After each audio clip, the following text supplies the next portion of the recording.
প্রতিদিন সকালবেলা, সন্ধ্যাবেলা, ওয়া ইনদামা ইয়াযহাব ইলা ফিরাশি, আর রাতে যখন বেডে ঘুমাতে যেতেন হাত দুইটা এরকম করতেন, করে তিনি সূরাতুল ইখলাস পড়তেন, সূরাতুল ফালাক পড়তেন, সূরাতুন নাস পড়তেন। এই তিনটা সূরা পড়তেন। এই তিনটা সূরাকে একসাথে বলে তিন কুল। কি বলে? কুল আস-সালাসা। কারণ এই তিনটা সূরার শুরুতে কুল আছে না নাই? তিন কুল পড়ে বিশ্বনবী হাতের মধ্যে ফু দিতেন।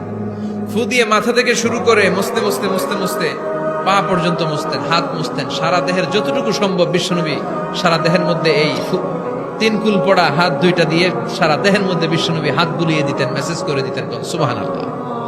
সকালে, সন্ধ্যায়, আর রাতের বেলা বিছানায় গেলে। এটা protection from all the bad আইস। যত হিংসুক চক্ষু আছে, যত ভূত পেতনি আর শয়তানের অনিষ্ট আছে, সব থেকে আপনাকে রক্ষা করবে কে? এজন্য প্রতিদিন এগুলো পড়বেন। কি কি পড়বেন? এরকম হাত দুইটা মিলায়া সূরা ইখলাস, সূরা ফালাক, সূরা নাস, তিনটার বলে একসাথে তিন কুল। কি বলে? আজকে থেকে এটার আমল করা যাবে। মা আয়েশা যখন অসুস্থ হতেন, বিশ্বনবীর কাছে যে বললেই বিশ্বনবী বলতেন, আয়েশা হাত দুইটার একসাথে করো, সূরা ফালাক পড়ো, ইখলাস পড়ো, নাস পড়ো, ফু দাও, আর সারা দেহে মেসেজ করো, সুবহানাল্লাহ পড়েন। বিশ্বনবী একবার সেজদায় আছেন। কিসে আছেন? চিল্লায় কোন? সেজদা অবস্থায় লাদাগাতহু আকরাব, একটা বিচ্ছু পোকা এসে বিশ্বনবীর হাতের মধ্যে কামড় দিয়েছে। বিচ্ছু কামড় দিলে খুব আরাম লাগে না? হ্যাঁ, বিষাক্ত, পয়জনাস, ভ্যানামাস।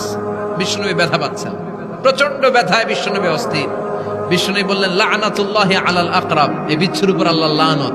এটা মুসল্লিও চিনে না, নবীও চিনে না, কোন জায়গায় কামড় দিতে হবে এটাও জানে না, কিন্তু কামড় দিয়েছে, ব্যথায় কাতরাচ্ছে। বিশ্বনবী বললেন, লবণের পানি গরম দাও, আঙ্গুলের উপরে ঢালো।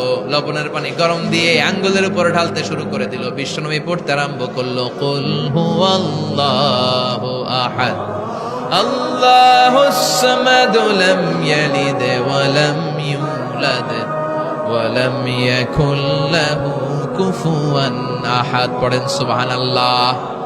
এজন্য ব্যথা পেলে, সাপে কামড়ালে, বিচ্ছু কামড়ালে, বল্লা কামড়ালে, মধুপোকা কামড়ালে কি করবেন?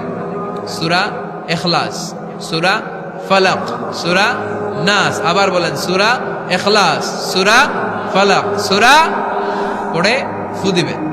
আর রাত্রেবেলা, সকালবেলা ঘুমোতে যাওয়ার আগে হাতের মধ্যে ফুল দিয়ে সারা দেহে মেসেজ। মনে থাকবে?